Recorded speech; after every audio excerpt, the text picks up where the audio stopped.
श्रीमते रामानुजाय नमः। श्री श्रीयै नमः। श्री सद्गुरुदेवाय नमः।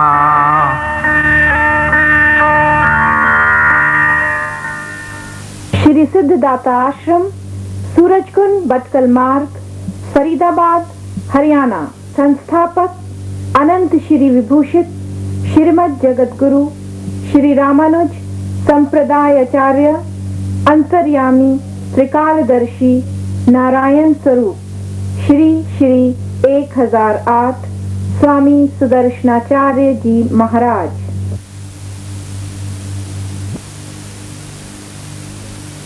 जब संत सत्संग देते हैं तो पाप में दबी हुई आत्मा भी प्रभु मिलन को व्याकुल हो जाती है।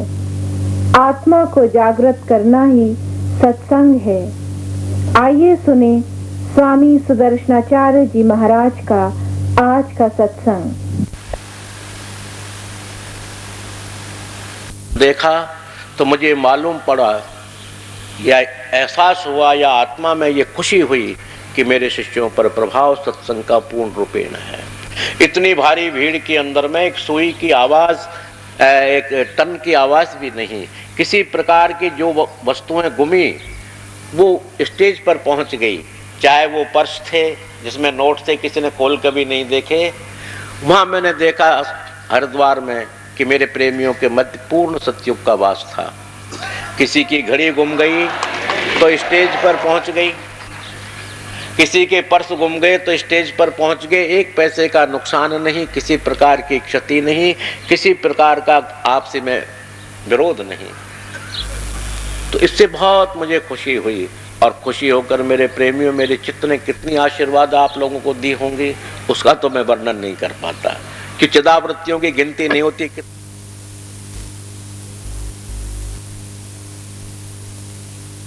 पुत्र की बढ़ाई स्वयं करने से नहीं होती।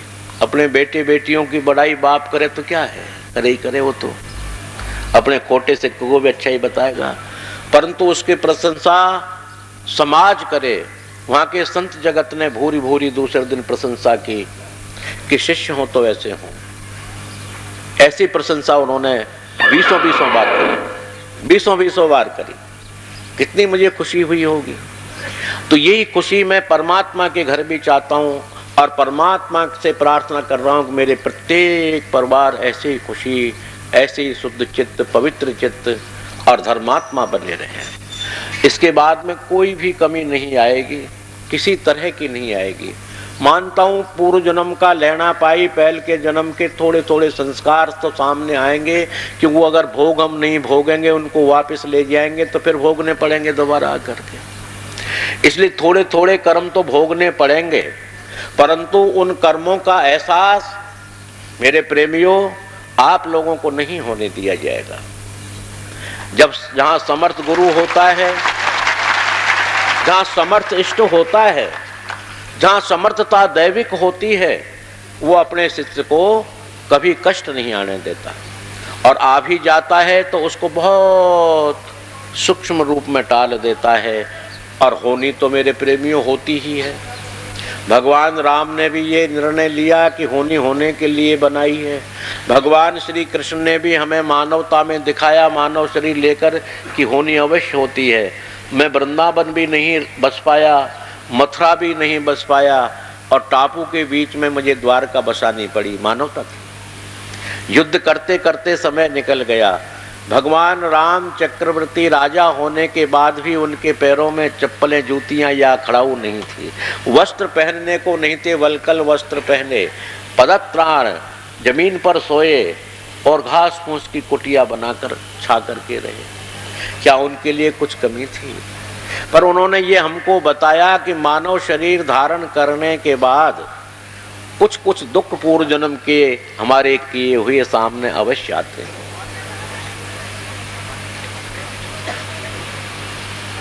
इसलिए कुछ कुछ कष्ट तो आते हैं, उससे परमात्मा को कभी आरोप नहीं लगाना चाहिए, संत को गुरु को आरोप नहीं लगाना चाहिए।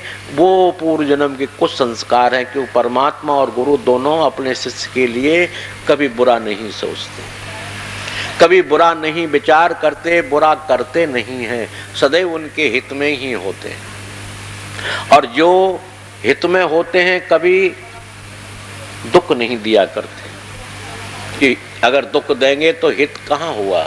दुख भी अगर वो देते हैं, तेज शब्द बोलते हैं, तो उसके हित के लिए, स्वयं के हित के लिए नहीं बोलते, ताकि शिष्य का हित हो, शिष्य का कल्याण हो, परिवार संपन्न हो, समृद्धिशाली हो। तो मेरे प्रेमियों, मैं बार बार यही कहता रहूंगा या कहता हूं कि मुझे बहुत प्रसन्नता आप लोगों से हुई कि रंगरेज का रंग बेकार नहीं गया, रंगरेज का रंग चढ़ा। कि उस चढ़ने का प्रमाण हरिद्वार में मिल गया मुझे। अरे अपने घर में तो प्रमाण मिलता ही रहता है, यहाँ तो शांति आप धारण कर ही लेंगे, पर यहाँ से कितनी दूर, 250-300 किलोमीटर दूर, और जहाँ मेले का प्रभाव चारों तरफ छाया हुआ, ऐसे स्थान पर आप लोगों का परिचय, आप लोगों की जो है शांत, आप लोगों की शालीनता, आप लोगों का सद्व्यवहार अद्वितीय रहा। आपके प्रशासन अधिकारी, मेले अधिकारी ने आप लोगों की संस्था को सर्वप्रथम सर्टिफिकेट दिया है और मान्यता दी है कि उनका समारोह जितना शांति पूर्वक, उनके शिष्यों का किसी प्रकार का कहीं हाउल्लड़ या उनके शिष्यों का कहीं निरर्थक भ्रमण हमने नहीं देखा। ऐसा वरिष्ठ पुलिस अधिकारी का लेख, अर्थात IAS शर्मा जो मेला अधिकारी था, उनका सर्टिफिकेट जो यहाँ प्राप्त है, मौजूद है। और वो मेले का सर्वप्रथम है। वो सर्वप्रथम सुदर्शनाचार्य को नहीं मिला, वो आप लोगों को मिला। कि सुदर्शनाचार्य ने क्या किया, उन तो बैठा ही तो रहा। ये आप लोगों के सद्व्यवहार, सच्चरित्रता और उसके द्वारा पूरे कुंभ के मेले के अंदर आपको सर्वप्रथम मान्य सर्टिफिकेट दिया गया। ये आप लोगों का उस परमात्मा का प्रभाव या शालीनता, उस परमात्मा के नाम से आपके अंदर जो आई है, मैं तो यही कहूँगा कि सदा बनी रहे। और इसके बाद में कहीं भी आपको धर्म, अर्थ, काम और मोक्ष, चारों चीजों का चिंतन नहीं करना है। वो परमात्मा आप लोगों की चिंता कर रहा है। आपका वकील केस नहीं हारता। अरे मैं तो ये नहीं कहता कि मैं भगवान हूं, आपका गुरु नहीं कहता, मैं तो आपका वकील कहता हूं कि आपका ये वकील कभी केस हारना नहीं सीखा। जब से इसने वकालत शुरू की है तब से आज तक उस सुप्रीम कोर्ट में जो परमात्मा का दर है, उसमें कभी आज तक केस नहीं हारा। वो हमेशा ही 100% विजय रहा। तो आपका केस धर्म, अर्थ, काम और मोक्ष का इस वकील ने जब संभाला हुआ, तो निश्चित मानो कि ये वकील हार नहीं होने देगा। तो मैं तो इतना कह करके ही, अगला प्रसंग नहीं कहा गया मुझसे। एक प्रश्न तो ऐसा आया, मैंने कहा कि वो प्रश्नों में बोल दें, पर नहीं कहा, कोई बात नहीं है। यानी एक प्रश्न तो ऐसी जिज्ञासा आई कि गंगा स्नान करने का क्या फल होता है, और जिसमें कुंभ के मेले में कैसा होता है, अच्छा होता है, बुरा होता है, कितने गुना होता है, ऐसा कुशंकारी। मेरे प्रेमियों, गंगा का स्नान तो बड़ी बात है, उसका नाम भी पवित्र है। गंगे गंगे यो ब्रूयात योजना नाम शतैरपि।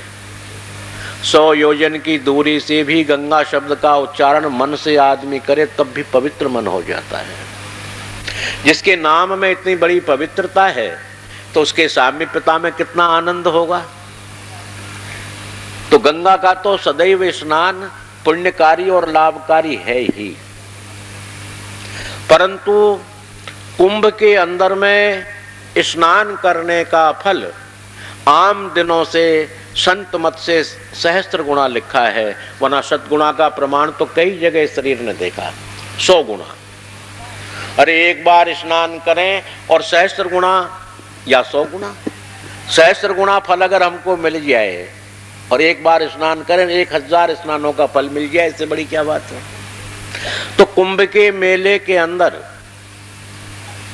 सहस्त्र गुणा फल प्राप्त होता है कि सूर्य मेघ राशिगत हो जाता है, बृहस्पति स्वच्छ में हो जाता है, उस वक्त में गंगा स्नान का पुण्य सहस्त्र गुणा शास्त्र ने वर्णित किया है पुराणों के अंदर में। और सहस्त्र गुणे से भी अनंत गुणा कुंभ में हो जाता है। अनंत गुणा मतलब जिसको गिना नहीं जाता, अनंत। क्यों? कि गंगा का पुण्य तो सहस्त्र गुणा है ही कुंभ के अंदर। सूर्य जब मेघ राशि में तो हर साल ही आते रहते हैं, पर सूर्य और गुरु की स्थिति एक साथ नहीं रहती, वो 12 साल में होती है। वो 12 साल की गणित इसीलिए रखी गई कि गुरु 12 साल में जाकर के अपनी राशि में 13 महीना रह करके 12 वर्षों के उपरांत होता है।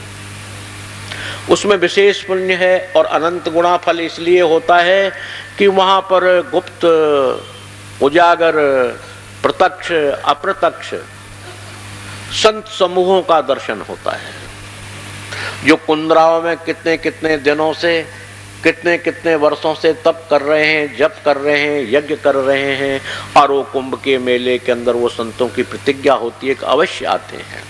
क्योंकि ये प्रतिज्ञा संतों ने, भगवंत ने और देवों ने पहले ही ले चुके थे जबकि समुद्र मंथन हुआ था। समुद्र मंथन के अंदर में सब चीजें निकली, अमृत का घड़ा भी निकला। वो देवताओं को बांट दिया भगवान ने मोहिनी रूप धारण करके, और दैत्यों को अंगूठा बता दिया। ऐसे थे भगवान का। तो घड़ा को जब डालने लगे तो घड़ा कुपित होकर कहने लगा कि हे भगवान, मैं आपको श्राप दूंगा। बोले क्यों? देवता कहने लगे, परोपकारी के लिए कभी श्राप नहीं दिया जाता, तुम ऐसा क्यों करते हो? कुंभ ने कहा कि उन्होंने मुझे मिट्टी समझ करके फोड़ रहे हैं, मिट्टी में मिलकर अंतोगत्वा नष्ट हो जाती है, और मेरा शरीर अमृतमयी है, उसको मिट्टी मान के फोड़ा जा रहा है, फेंका जा रहा है, इसलिए मैं श्राप नहीं दूंगा तो क्या करूंगा। देवताओं ने, ऋषियों ने, मुनियों ने वहां वरदान दिया कि सर्वे सागरा, सर्वे तीर्था, सर्वे समुद्रा जलदा नदा।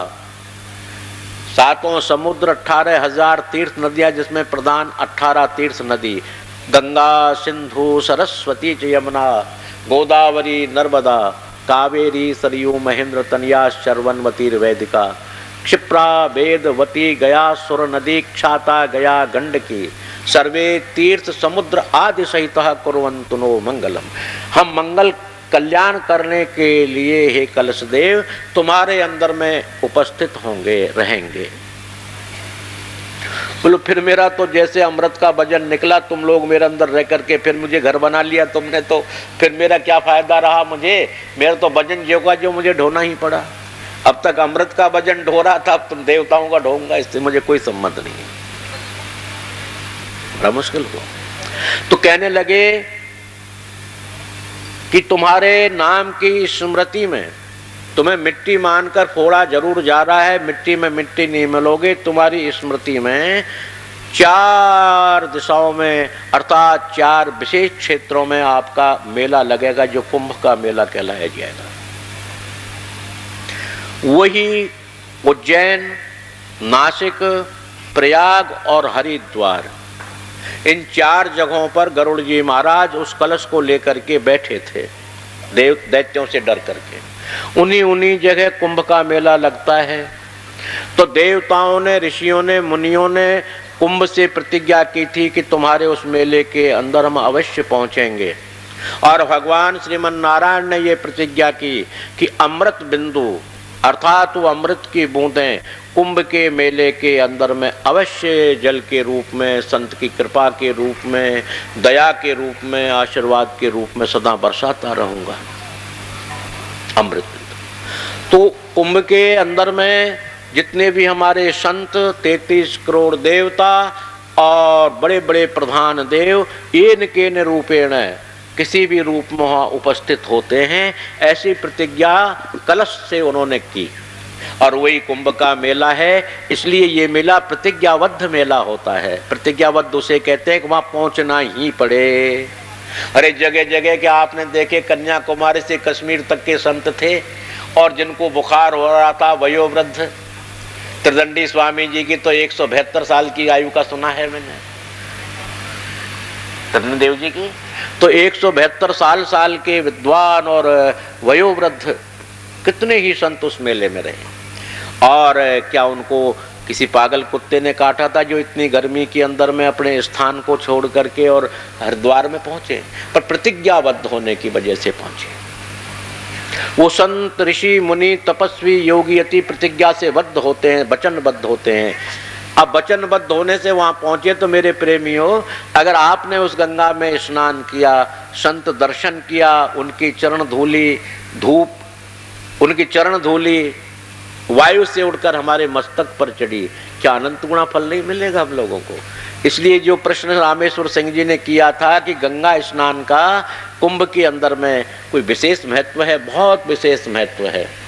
विशेष नहीं, अत्यधिक विशेष, अनंत गुणा फल प्राप्त होता है, परंतु अपनी भावनाओं के युक्त उसमें गुणन फल होता है कि भावना जैसी रहती है उसका फल उतना ही प्राप्त हो जाता है, न्यूनाधिक होता चला जाता है कि किस भावना से युक्त है। अगर वो कुंभ के मेले में उस दिए हुए वचन की भावना से गया है कि मैं संत दर्शन करूंगा, गंगा स्नान करूंगा और मेरे पवित्रता होगी, आनंद होंगे, ऐसे भाव से गया तो उसको अनंत गुणा फल है। और बुरी भावना से गया, जब भी गंगा स्नान का फल तो उसको मिलेगा ही मिलेगा। खीर अगर जो है लग भी गई, ओज गई या जल गई, फिर भी खीर खीर तो रहेगी, दाल से तो अच्छी रहेगी। इसलिए कुंभ के मेले में जाना जिस भावना से जाए वो अच्छा ही है। अनंत गुणा फल लेने के लिए अनंत गुणी श्रद्धा चाहिए, जितनी श्रद्धा है उतना भाव अवश्य मिलेगा, इसमें कोई शंका नहीं है। श्री आर के उपाध्याय जी, आइए कृपया अपनी जिज्ञासा प्रस्तुत करिए। ना हवन। परम पूज्य गुरुदेव महाराज की, परम पूज्य गुरुदेव महाराज। महाराज जी, 19 अप्रैल को महाअभिषेक के अवसर पर हरिद्वार में हम सब भक्तों ने देखा कि हिमालय से लेकर कन्याकुमारी तक के अध्यात्म जगत के समस्त पीठाधीश्वर, धर्माचार्य, संत, महापुरुष उपस्थित थे। उन्होंने जगत गुरु रामानुजाचार्य महाराज की अध्यात्म जगत की सर्वश्रेष्ठ उपाधि पर आपको अलंकृत करते हुए उस अध्यात्म जगत के महान सिंहासन पर समस्त संतों ने, समस्त धर्माचार्यों ने महाअभिषेक करते हुए आपको अपने हाथों से उठाकर विराजमान किया। मेरी जिज्ञासा ये है कि जहां श्री गुरु महाराज आपका इतना महान अलंकरण हुआ, वहां हम आपके शिष्यों की जिम्मेदारी पर भी क्या कोई प्रभाव पड़ेगा? ये तो प्रश्न पूछने का नहीं है, समझने का है। अब ये मंदिर बना हुआ है तो मंदिर में अपन जूते लेकर भी चढ़ जाते हैं, मर्जिया जैसे चढ़ जाते हैं, मर्जिया जहाँ सो जाते हैं, मर्जिया जो ऊपर कुछ भी कर लेते हैं। और जब मूर्ति स्थापना हो जाती है तो इस आश्रम की ड्यूटी या पुजारी की ड्यूटी कितनी गुणी बढ़ जाती है। इसलिए तो सोचने का विषय है। अब तक ये आपका आश्रम रहा, ये मठ को अब जो है क्या कहें, इसके लिए पीठ घोषित कर दिया है। अब पीठ घोषित इंद्रप्रस्थ पीठ, हरियाणा पीठ के नाम से कर दिया। अब पीठ बन जाने के बाद में कितनी जिम्मेदारी बढ़ जाती है शिष्य वर्गों की, तो आप लोग ही विचार करेंगे। जैसे मंदिर का निर्माण है तो इसका महत्व है कि मंदिर है, पर हर व्यक्ति इसको नमन नहीं करता। जूते ले पहन करके ऊपर चढ़ जाता है, जबकि मालूम है कि मंदिर है। परंतु ये जब तक है जब तक मूर्ति स्थापन नहीं होती। और जब मूर्तियों की स्थापना यहाँ हो जाएगी तो आप लोग कहेंगे जूते वहीं खोलिए, क्योंकि भगवान ठाकुर जी का मंदिर है, चलते हुए आदमी नमस्कार करेगा। मूर्ति स्थापन होने के बाद ड्यूटी घट गई या बढ़ गई? बढ़ गई। ठीक उसी तरह से आपके आश्रम को जब मठ पीठ घोषित कर दिया गया और इसको जगत गुरु धाम बना दिया गया, तब आश्रम में जैसे रहते थे वो ठीक है। अब ये चीज़ बढ़ जाने के बाद तो आपकी ड्यूटी तो बढ़ ही गई है और उस ड्यूटी से आप लोग पीछे नहीं हो, इसलिए मुझे इस पर कहना भी विशेष नहीं है। जो ड्यूटी बढ़ी है उससे ज़्यादा तो आप पहले ही से करते चले आ रहे हो। अब ये और 50 गुनी बढ़ जाए, जहाँ तक तो आप पहले ही करते आ रहे हो वहाँ तक तो मैं दुखी नहीं है। अरे एक मठ पीठ घोषित होने के बाद वहाँ की सेवा है, वहाँ का भाव है, वहाँ की श्रद्धा है, ये होना चाहिए। वो तो आप लोगों में कूट कूट कर आज से 6-7 साल पहले से ही भरा हुआ है। जब एक IAS, RPS, RRS अर्थात अच्छा व्यापारी वर्ग का जो कभी धूप नहीं देखी और AC से बाहर नहीं निकलता, और वो यहाँ ईंट ढोता है, पत्थर ढोता है, मिट्टी धोता है, अब बताइए इससे ऊपर और क्या श्रद्धा हो सकती है, इससे ऊपर और क्या भावना जुड़ सकती है।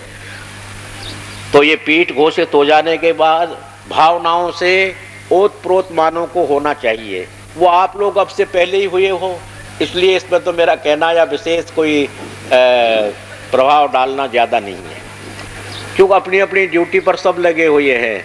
डॉक्टरों का बैच अपनी डॉक्टरों को लेकर के बैठा हुआ है, टोटल कोई भी बीमारी हो, कुछ भी हो, उसकी रिसर्च, हाथों दवा सब काम हो रहा है। मैं इनको पैसा नहीं देता, मैं इनके लिए अपॉइंटमेंट नहीं करता, स्वयं अपनी इच्छा से स्वयं प्रेरणा युक्त डॉक्टरों का बैच यहाँ से हरिद्वार भी पहुँचा। जबकि उन डॉक्टरों से पूछिएगा, मैंने हरिद्वार के मेले के लिए नहीं कहा, फिर एम्बुलेंस गाड़ी भी और कितने 4,500 व्यक्तियों के लिए उन्होंने इंजेक्टिव किया, यानी इंजेक्शन लगाया, किसी को उल्टी वॉमिट। और ये नहीं सिद्धार्थ आश्रम के खेमे को लगाया, वो नहीं, त्रिदंडी देव आश्रम और आसपास जो भी आया सबके लिए ट्रीटमेंट दिया। तो इतनी भावना से अपने अपने क्षेत्र के व्यक्ति अपने अपनी भावनाओं से जुड़े हुए हैं अनवरत। तो इस पर तो मुझे ज़्यादा कुछ नहीं कहना है।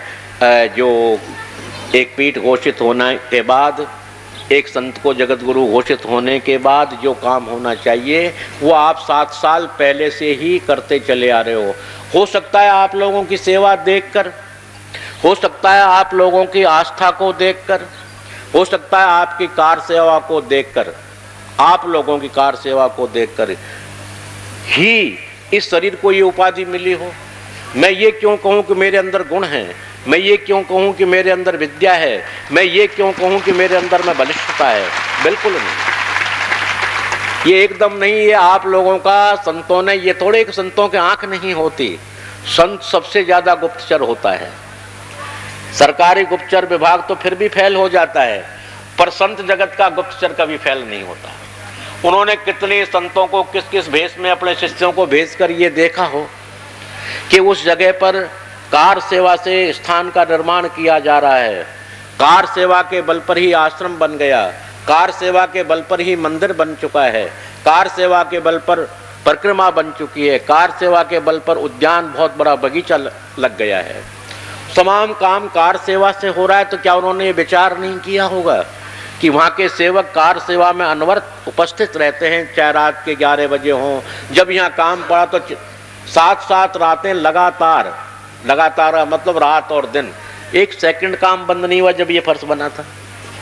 ये फर्श का आप देखते हैं कि 7 दिन के अंदर का निर्माण है टोटल। ये नीचे फर्श पड़ना भी, दीवार होना और 4.5 फुट इसका भर्त होना, भरा गया या 4.5 फुट गड्ढा, ये काम 7 दिन के अंदर निर्माण हो गया। आज दुनिया के टाटा, डालमिया, बांगड़, बिरला नहीं करा सकते 7 दिन के अंदर इसको, पर यह आप लोगों ने कर दिया। इसी बात को देखकर संतों ने भाई इस झुंड को जो कौन चला रहा है उसके लिए उपाधि से विभूषित कर दिया जाए।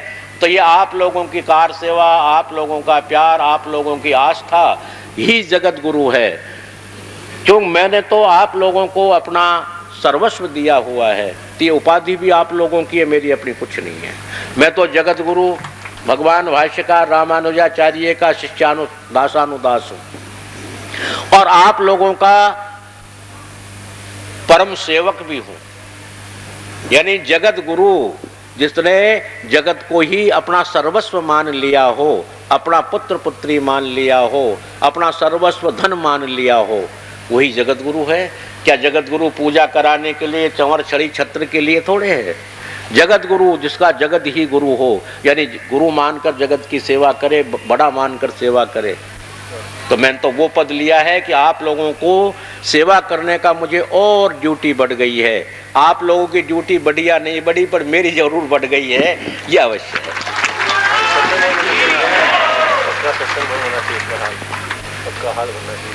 तो ये रहा आपका ड्यूटी शिष्यों की। तो वो ड्यूटी तो आप लोग पहले ही ले चुके हैं, और उपाधि मिल जाएंगी। जहाँ तक तो आपकी ड्यूटी अभी परिपक्व है, यानी उतनी तो आपकी ड्यू है, वहाँ तक तो हमें कहने की जरूरत ही नहीं पड़ेगी और नहीं है। आगे चल कर के विषय और भी है इसमें, पर बोला नहीं आप। श्री गुरुदेव महाराज, क्यों रामेश्वर सिंह को कुछ शंका है? हाँ, एक शंका इन्होंने ये भी की थी, जो मुझे याद आ रही है, कि गुरु महाराज शंकराचार्य के लिए पत्रकार भी शंकराचार्य को बड़ा मानते हैं और पूरा समाज शंकराचार्य शब्द को बड़ा मानता है।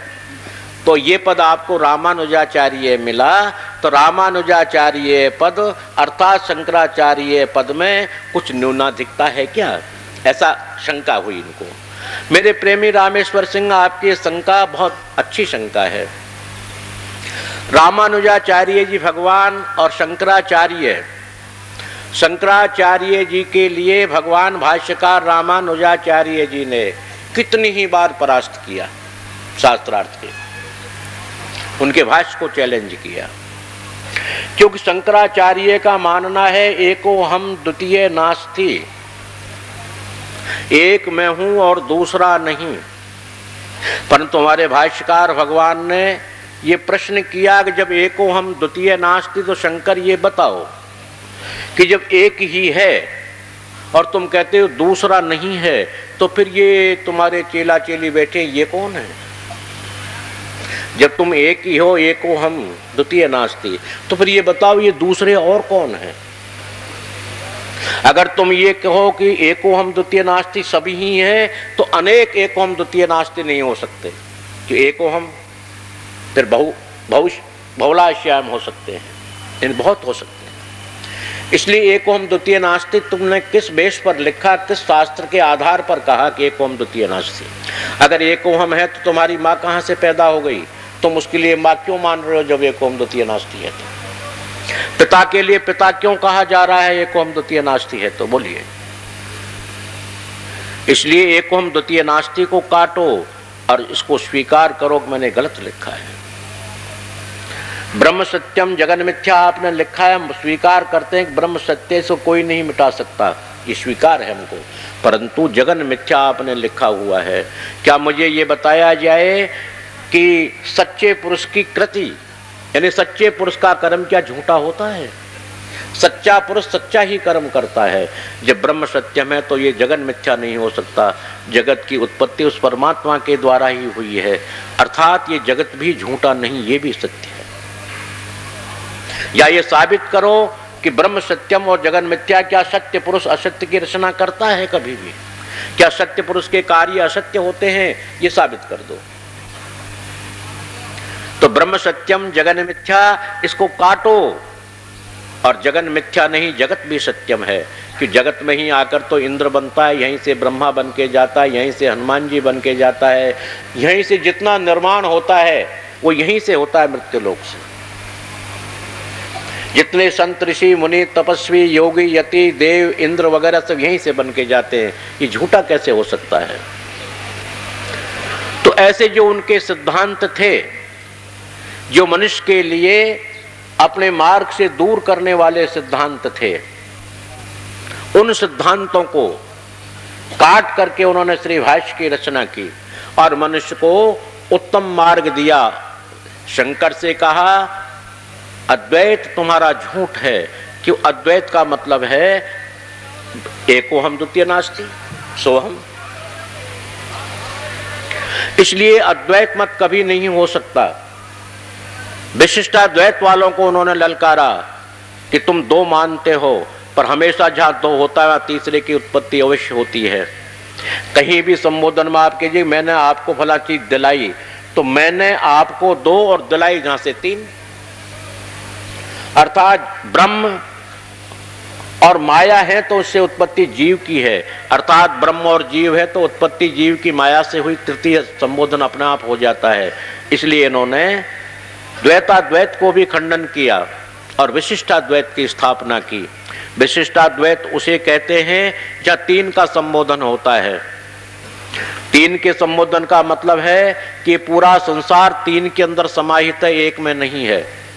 सुबह दोपहर शाम, स्त्रीलिंग पुल्लिंग और नपुंसक लिंग, ब्रह्मा विष्णु महेश, काली लक्ष्मी सरस्वती, जवानी बचपन और बुढ़ापा, सर्दी गर्मी और बरसात, स्त्रीलिंग पुल्लिंग और नपुंसक लिंग, ये 3 में ही समाहित है। अर्थात जीव ब्रह्मन वो धन धर्म के हित में लगाया जाता है और परमात्मा की प्राप्ति के लिए लगाया जाता है, समाज सेवा में लगाया जाता है, वो माया भक्ति बन गई। अर्थात परमात्मा का नाम स्मरण करो, ये जगत गुरु श्री भाष्यकार भगवान रामानुजाचार्य का सिद्धांत है कि तुम उस परमात्मा की भक्ति करने पर माया भी तुम्हें भक्ति का रूप बन जाएगी, स्वतः ही उसको बनाने की जरूरत नहीं है। और भगवान की सेवा करने पर तुम्हें धर्म अर्थ काम मोक्ष प्राप्त हो जाएंगे। अर्थात जीव ब्रह्म और माया तीनों का एक रूप है। ये शंकराचार्य के लिए परास्त किया गया। श्री भाष्य के द्वारा श्री भाष्य की रचना की गई। श्री नाम लक्ष्मी देवी का है, आदि शक्ति का नाम श्री है। उस आदि शक्ति देवी ने ही इस भाष्य को रचा या भाष्यकार रामानुजाचार्य जी के द्वारा लिखवाया और स्वयं बोलती गई, तो उसका नाम श्री भाष्य रहा। उसमें जो सिद्धांत लिखे गए हैं या उसके अंदर में जो अद्वैतवाद द्वैताद्वैतवाद का खंडन किया गया है, वो अकाट्य है, वो सिद्धांत है, वो तर्क से परे है। इसलिए रामानुजाचार्य ने हम जन जीवन के लिए बहुत सुलभ मार्ग और सत्य मार्ग और श्रेष्ठ मार्ग दिया। भाष्यकार भगवान रामानुजाचार्य ने, शंकराचार्य ने सोहम शब्द का उच्चारण किया जो बिल्कुल गलत था। सोहम, तू है जो मैं हूं, ये इम्पॉसिबल। ये कैसे हो सकता है कि भगवान जो है जीव भगवान बन जाए, या मछली कहने लगे कि मैं नदी हूं, मैं तालाब हूं, मैं झोड़ हूं। वो मूर्खा है मछली। मछली ये कह सकती है कि मैं इस झोड़ का जीव हूं, मैं इस झोड़ में पैदा हुआ जीव हूं, ऐसा कह सकती है, परंतु वो नहीं कह सकती कि मैं झोड़ हूं। ये उसकी बेवकूफी है। पत्ता ये नहीं कह सकता आम का पत्ता कि मैं आम हूं, वो आम का पत्ता है, वो वृक्ष नहीं हो सकता, आम नहीं बन सकता। ठीक उसी प्रकार से जीव ब्रह्म नहीं बन सकता। जीव ब्रह्म का दास हो सकता है, चरण सेवक हो सकता है, उसकी सामिप्य सेवा में जा सकता है और समान हो सकता है। पर समानता ये नहीं बराबरी, तू है जो मैं हूं, ये चैलेंज है। ये चैलेंज का मतलब किसी को चैलेंज करना। तू क्या समझता है तू है जो मैं हूं, वो ब्रह्म के बराबर नहीं हो पाता। इसका सिद्धांत का भाष्यकार भगवान ने खंडन किया कि ऐसा नहीं हो सकता, और ये खंडन मां श्री देवी के द्वारा भी करवाया। भाष्यकार भगवान जब जा रहे थे गंगा स्नान के लिए, गर्मी के दिन ग्रीष्म थे, लूज मोशन हो गए, जैसे शरीर को भी हो गए, वहां हरिद्वार में 10-20 बार लूज मोशन हो गए, तो अधिक घबराहट से वो गंगा के 10 कदम दूरी पर गिर गए, बेहोशी आ गई। तो वहां वो श्री देवी, वो शक्ति, वो महामाया, वो जिसके अनेकानेक रूप हैं, एक वृद्धा का रूप धारण करके उधर से गुजर रही है। अरे तू कौन है, कैसे पड़ा हुआ है भाई? अरे तू शंकर है, शंकर, वो शंकर जो कहता है एकोहम द्वितीय नास्ति सोहं ब्रह्म सत्यम जगन मिथ्या, वो शंकर है क्या तू? हाँ, तो बोलो जब तू ब्रह्म ही है, एकोहम द्वितीय नास्ति कहता है और सोहं कहता है, तो ये तो गंगा तो 10 कदम पर है, यहाँ तू प्यासा मर जाएगा, पानी कमी हो गई तेरे अंदर, 10 कदम घिसट कर चला जा और पानी पी ले गंगा में जा करके। गर्दन हिला दी, चल नहीं सकता। ने कहा कि मूर्ख, मैं तो बुढ़ी हो गई, अब मैं तुझे पानी कैसे लाऊं? शंकर ये बता मुझे, तू मूर्ख है। अरे थोड़ा थोड़ा चल, ब्रह्म कभी थकता नहीं है, ब्रह्म से कभी कोई चीज परे नहीं है। ये तो गंगा ही तो है, 10 कदम पर जाकर के पी ले पानी।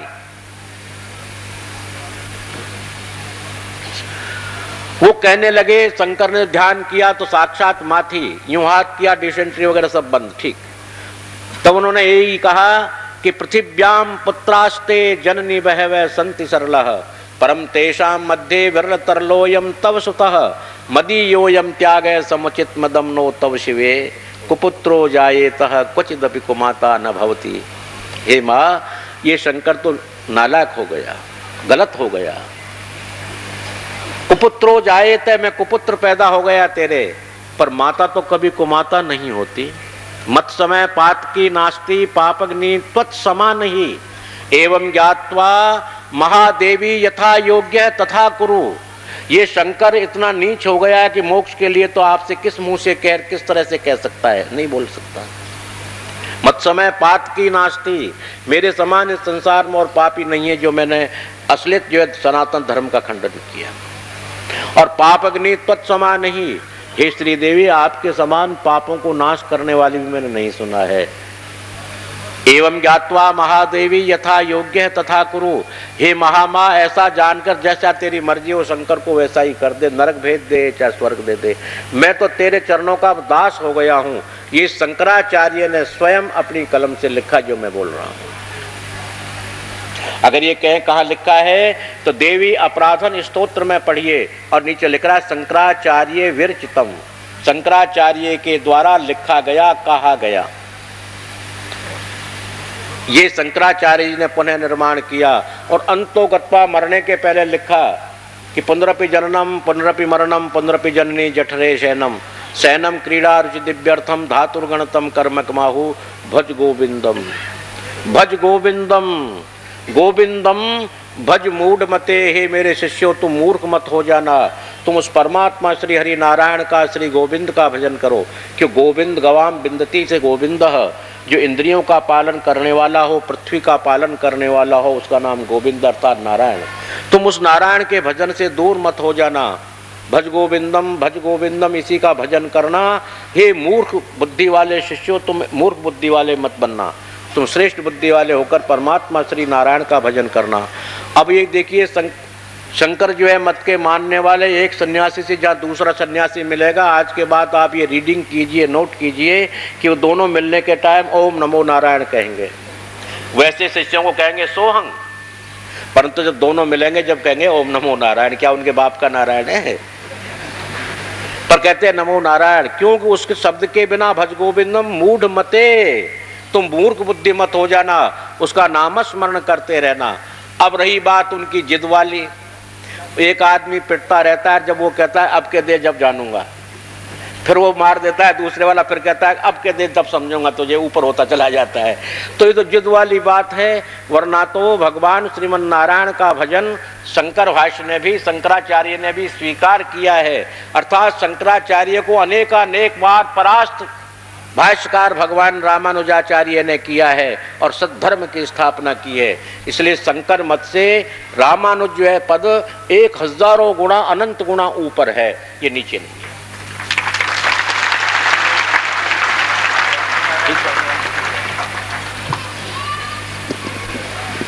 तो अब समय भी हो गया, गर्मी को देखते हुए मैं जो है सत्संग तो अपना टाइम है, अपने जीवन का है, चलता ही रहेगा। गर्मी जो है कभी, ये तो महीने 2 महीने की है, तो ये गर्मी बहुत ज़्यादा हो रही है। तो स्वास्थ्य की वजह से मैं भी अपने चिंतित हूँ, क्यों गर्मी के द्वारा मुझे भी 4 दिन लूज मोशन हो गए।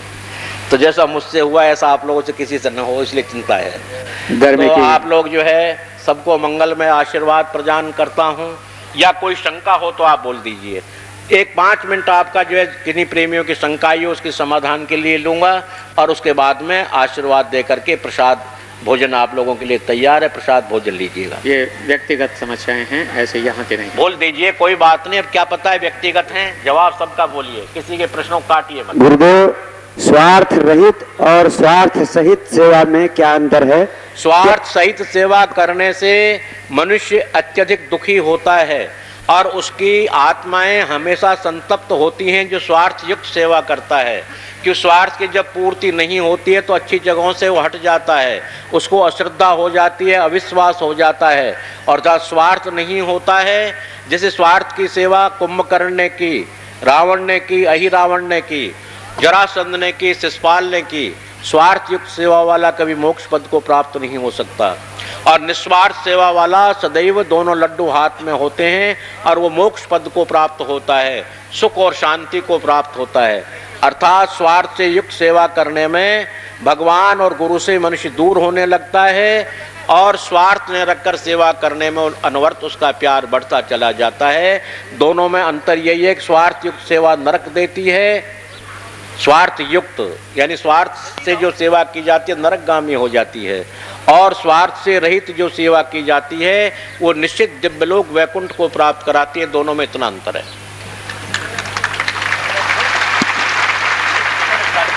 बोलिए। बारंबार हमारे अनुरोध करने के पश्चात भी आप लोग यहाँ व्यक्तिगत समस्याएं भेजते हैं, हमें पढ़ने में थोड़ा सा कष्ट होता है। बोलिए, देर मत कीजिए। सरस्वती विहार से, गुड़गांव से, चक्रपुर से लिख रहे हैं, मैं बहुत ही दुखियारा हूँ।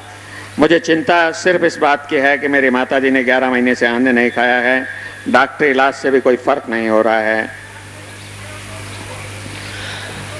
मेरे प्रेमी, आप यहाँ की आस्था, श्रद्धा और विश्वास रखिए। अगर आपकी श्रद्धा आप यहाँ मौजूद सुन रहे हैं और आज ही आपकी वास्तविक श्रद्धा होती है तो कल से ही आपकी माँ अन्न खाने लगेगी, जो कोमा में वो दूर हो जाएगी। पर मुझे श्रद्धा चाहिए। मेला अधिकारी, हरिद्वार कुंभ मेले अधिकारी द्वारा प्रदान यह प्रमाण पत्र आपके आश्रम के शिविर को, शोभा यात्रा को, आप सभी के आचरण को देखते हुए उन्होंने बहुत ही सम्मानीय शब्दों में इसमें अपनी अभिव्यक्तियां व्यक्त सुना की तो हैं। 2 मिनट में सुना दिया करो, कागज को पढ़ थोड़ी रहे तुम्हारे ऊपर। प्रमाणित किया जाता है कि श्री सिद्धदाता आश्रम ने कुंभ मेला 98 हरिद्वार के सप्त ऋषि आश्रम सप्त सरोवर की लगभग 15 बीघा भूमि पर अपना भव्य शिविर आयोजित किया। उपरोक्त शिविर में स्वामी श्री सुदर्शनाचार्य जी महाराज को श्रीमद जगत गुरु रामानुजाचार्य के पद पर 19 अप्रैल 1998 को पदाभिषेक किए जाने के पश्चात एक भव्य शोभा यात्रा 20 अप्रैल 1998 को निकाली गई। शोभा यात्रा सप्तऋषि से चलकर सप्त सरोवर घाट साधु बेला के समीप गंगा के किनारे पहुंची। शोभा यात्रा में सैकड़ों ट्रैक्टर, ट्राली, कारें के काफिले, हाथी व घोड़ों, बग्घी शामिल थे। इतना ही नहीं, कई बैंड बाजे, शहनाई वादक एवं 151 महिलाओं जो कि केसरिया परिधान धारण किए हुए थे, अपने सिरों पर चांदी व सोने के कलश धारण किए हुए थे, स्वागत हेतु चल रही थी। इस शोभा यात्रा की छवि अद्भुत एवं आकर्षित करने वाली थी। इनके द्वारा सप्त सरोवर पर शिविर लगाकर असंख्य यात्रियों को धार्मिक प्रवचनों द्वारा लाभान्वित किया गया तथा इसके साथ ही साथ अन्य क्षेत्र की सेवा, साहित्य वितरण, निःशुल्क औषधालय का भी आयोजन किया गया तथा असंख्य यात्रियों को उनके द्वारा चलाए गए अन्य क्षेत्र से भी भोजन किया। मैं संपूर्ण मेला प्रशासन की ओर से इनके कार्य की सराहना करते हुए आभार प्रकट करता हूं। जेपी शर्मा, कुंभ मेला अधिकारी। yes.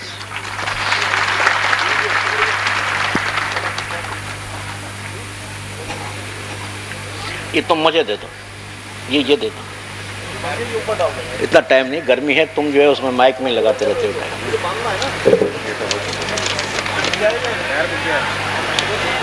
एक आया है, आदरणीय गुरुजी, मैं गोविंदेक सौंदवासी आपके चरण कमलों में प्रणाम करता हूँ। मेरे मन में कुछ भ्रम सा पैदा हो गया है। उक्त आपसे प्रार्थना करता हूँ कि आप मेरा भ्रम दूर करने की कृपा करें। मेरा भ्रम निम्नलिखित बातों पर है। यम, नियम, आसन, प्राणायाम, प्रत्याहार, धारण, ध्यान और समाधि क्या है? मेरे प्रेमी, पहले इसका जवाब ये है कि ये यम और नियम उसे कहते हैं कि मानव का जो नियम होना चाहिए वो धारण करे और दैत्य के नियम को दूर कर दे। दैत्यों का नियम है दारू पीना, मांस खाना, लहसुन प्याज खाना, उन्मादक वस्तुओं का खाना, ऐसे और असंगत समय, असंगत संगत में बैठना, अनेकानेक प्रकार के व्यभिचारों में रत रहना, ये नियम। को त्याग करके मानवता के नियम है कि सुबह शाम प्रभु का स्मरण करे, प्रभु मैं आपका हूँ, आप मेरे हो, ऐसा दिल में एक नियम बना ले। और आसन यह है कि मिनट 2 मिनट यानी 24 घंटे होते हैं, उसमें 1 मिनट के हिसाब से 24 मिनट एक आसन पर बैठ करके परमात्मा का नाम स्मरण करे। बाकी अपने काम में करे, अपना काम धंधा करे, 24 मिनट परमात्मा को दे दे। प्राणायाम कहते हैं प्राणों का याम नाम विसर्जन, उनको आराम देना, अर्थात थोड़े समय के लिए प्रभु का चिंतन करके प्राणायाम उसे कहते हैं कि अपने श्वासों को थोड़ा थोड़ा हल्का हल्का रोकने का अभ्यास करें, कि श्वासों को जितना आप कम खर्च करोगे उतनी उम्र आपकी ज़्यादा बढ़ जाएगी, बहुत लंबे चौड़े नहीं। और धारणा उसे कहते हैं चित्त में ये धारण कर ले धर्म नाम की कोई वस्तु है और वो धर्म परमात्मा की प्राप्ति है, अर्थात परमात्मा के चरणों की सेवा से बढ़कर और धर्म नहीं है, संतों की सेवा से बढ़कर के और नियम संयम नहीं है। ध्यान परमात्मा का स्मरण करते उनका ध्यान करे। शांताकारम भुजगशयनम पद्मनाभम सुरेशम विश्वाधारम गगन सदृशम मेघवर्णम शुभांगम लक्ष्मीकांतम कमल नयनम योग ध्यान गम्यम। ऐसा ध्यान भगवान करे से सैया पर लेटे हुए हैं, माँ लक्ष्मी चरण दबा रही है, संसार के पूरे पालन करने वाले हैं। कृष्ण की उपासना करने वाले बंसी विभूषित करा नवनीर दाभात, वो भगवान श्री कृष्ण मक्खन हाथ में लिए हुए हैं, मुरली बजा रहे हैं, भक्तों को सुख दे रहे हैं। ऐसा ध्यान करके उनके नाम स्मरण करें। समाधि का है कि एक जगह पर बैठ करके थोड़े टाइम टिक करके बैठे। टिक कर बैठने का अर्थ है कि मन को टिका दे। शरीर तो टिका ही लेते, मन में बैठा ही हूँ, पर मन कहाँ कहाँ घूमता है। मन को एक जगह थोड़े समय के लिए टिका देने का नाम ही समाधि, और कोई समाधि नहीं। अगर 15-20 दिन तक नहीं बोलें और जमीन में गड़ कर रह जाएं, वो तो मेंढक भी रहता है। 8 महीने 10 महीने मेंढक जो है जमीन में रहता है, अब नज़र नहीं आता, और बरसात होने के बाद डुर डुर करके चारों तरफ नजर आता है। उस समाधि की आवश्यकता नहीं। समाधि वो है जो मन को एकाग्र करके बैठ जाए। जागृति सुसुप्ति, सुसुप्ति जागृति, तुरीय अवस्था क्या है? जागृति उसे कहते हैं कि ये मनुष्य, ये जीव अर्थात ये मन हमेशा ये जगता रहे। काल अवश्य आएगा, वो किसी को नहीं बख्शेगा, वो निश्चित है, आज नहीं कल कब आ सकता है। इसलिए मुझे परमात्मा का नाम स्मरण करना चाहिए, इसी का नाम जागृति है। और मैं बाद में भजन कर लूँगा, सत्संग के भी मेरी उम्र नहीं है, बाद में सुन लूँगा। ये तो बुजुर्ग लोग सत्संग सुनते हैं, बुढ़े सुनते हैं। जवानी में सत्संग की क्या जरूरत है? जवानी तो ऐशो आराम के लिए बनाई है। इसका नाम ही सोना है, अर्थात सोते मत रहिए, सुसुप्ति मत रहिए, जागृत रहिए। जागृति काल कब आ जाए उसकी जगते रहोगे तो सावधानी से मरोगे। संसार मरता है, पर मरना कोई कोई जानता है। मरने की विधि साधारण नहीं है। मरने की विधि सुखदेव जी महाराज ने राजा परीक्षित को 7 दिन में समझाई थी। श्रीमद् भागवत मरने का विषय है, उसमें टोटल विषय मरने के संबंधित है कि आदमी को मरने के पहले क्या करना चाहिए, किस तरह मरना चाहिए। ऐसा मरना चाहिए कि मर करके दोबारा जीवित ही न हो, अर्थात जन्म ही न ले।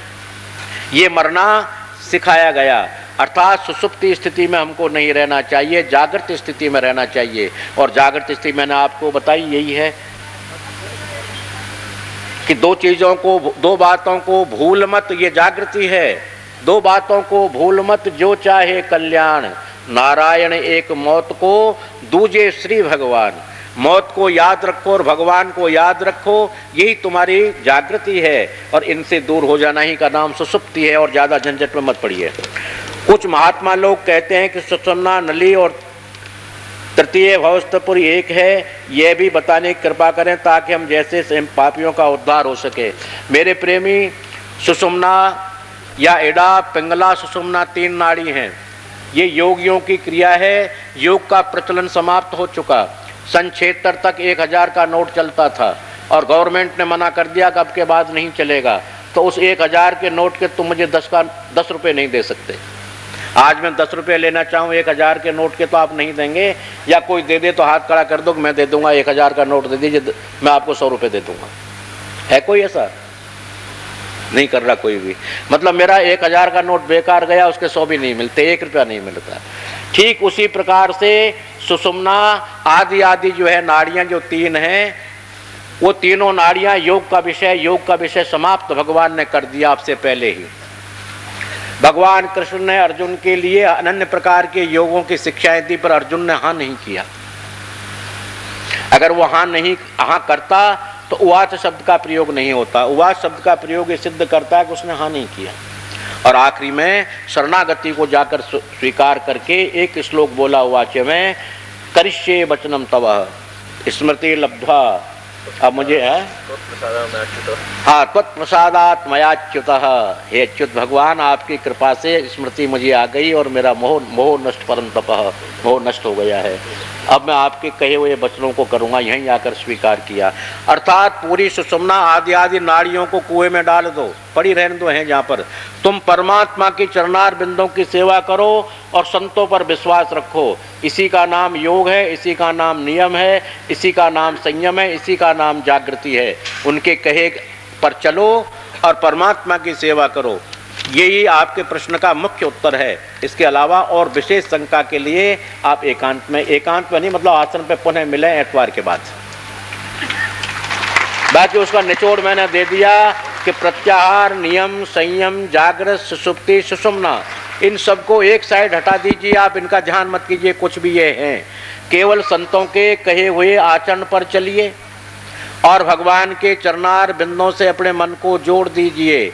यही प्रत्याहार, यही आहार, यही नियम, यही संयम सब कुछ है और बाकी कुछ नहीं रह गया है। क्यों जितने भी ये किए जाते हैं भगवान की सेवा के लिए किए जाते हैं। और तुम सीधे भगवान की सेवा में लग जाओ, संत सेवा में लग जाओ, उनकी आज्ञा का पालन करो, सब ये 10 नियम तुम्हारे इकट्ठे एक जगह ही हो जाते हैं। प्रेमी भक्तों, आशीर्वाद कार्यक्रम आरंभ होने से पहले मैं अपना कर्तव्य समझता हूं, इस संस्था का महासचिव होने के नाते हरिद्वार कुंभ के मेले पर जो सिद्धदाता शिविर लगाया गया, जो भक्त लोग वहां गए, उन्होंने वहां की व्यवस्था देखी। बहुत सारे भक्तों ने एक माह के कठिन परिश्रम द्वारा दिन रात की मेहनत और लगन से इस शिविर को कामयाब बनाया। जो हमारा समारोह वहाँ पर हुआ उसको सफल किया। विशेषकर मैं समस्त कार्यकारिणी के सदस्यों की ओर से, संस्था के सदस्यों की ओर से श्री पीसी वर्मा जो हमारे संस्था के सर्वत्र हैं, उनको और उनके परिवार को, महेंद्र सखूजा और उनके परिवार को, जिन्होंने पूरा 1 महीना वहाँ पर रहकर दिन रात के परिश्रम से, अपनी लगन से, अपना परवाह किए बगैर इस शिविर को, इस समारोह को सफल बनाने में जो हमारी मदद की। मैं उन तमाम कार्यकर्ताओं को जिन्होंने दिन रात वहां रहकर अपने कठिन परिश्रम से उस समारोह को सफल बनाया, अपने तमाम साथियों की ओर से उनका धन्यवाद प्रकट करता हूं और अपना बहुत आभार प्रकट करता हूं। धन्यवाद।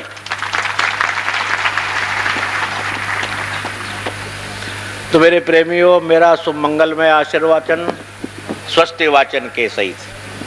ओम स्वस्ति स्वस्ति न इंद्र वृद्धश्रवाः, स्वस्ति नः पूषा विश्ववेदाः, स्वस्ति नस्तारक्षो अरिष्टनेमिः, स्वस्ति न बृहस्पतिर्दधातु। ओम शांति शांति शांतिर्भवतु। ओम जौहौ शान्तिरन्तरिक्षगं शान्तिः, पृथिवी शान्तिरापः शान्तिरोषधयः, शान्तिः वनस्पतयः शान्तिर्विश्वे देवाः, शान्तिर्ब्रह्म शान्तिः शान्तिरेव शान्तिः, सामा शान्तिरेधि यदुज्जनः समीहते तदभयं गुरु शन्नः गुरु प्रभ्यो अयन्नः। हरि ओम।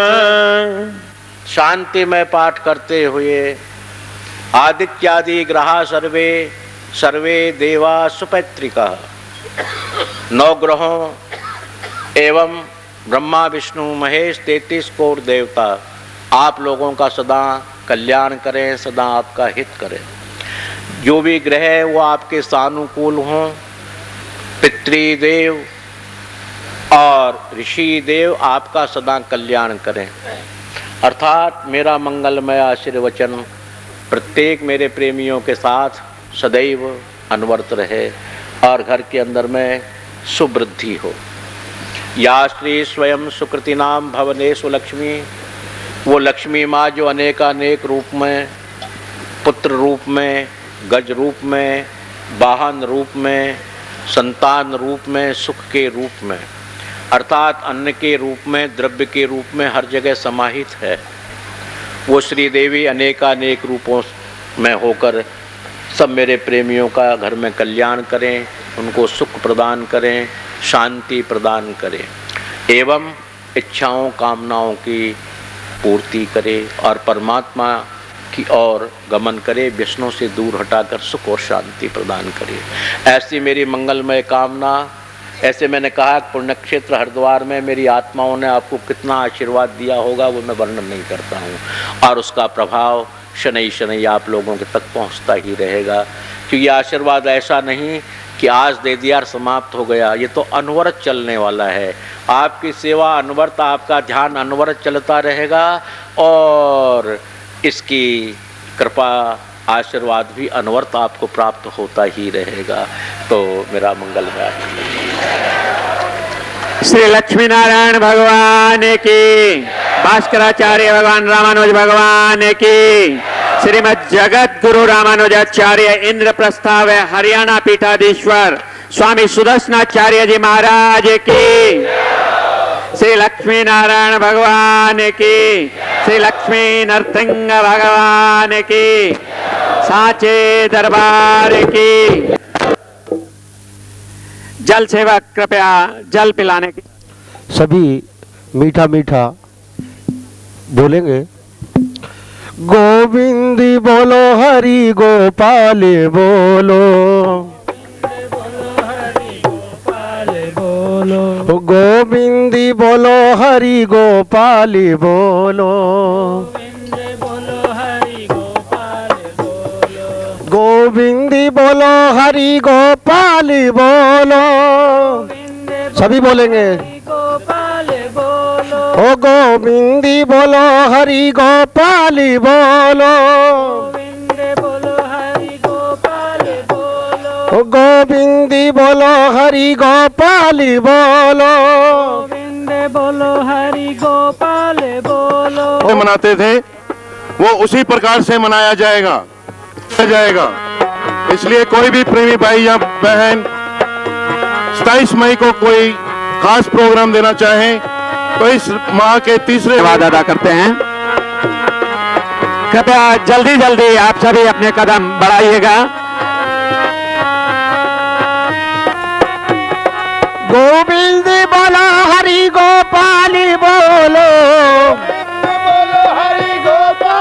श्रीमती मौजमती 101 रुपया श्री चरणों में समर्पित कर रहे हैं। बोलो श्री अशोक चौहान जी नोएडा निवासी 501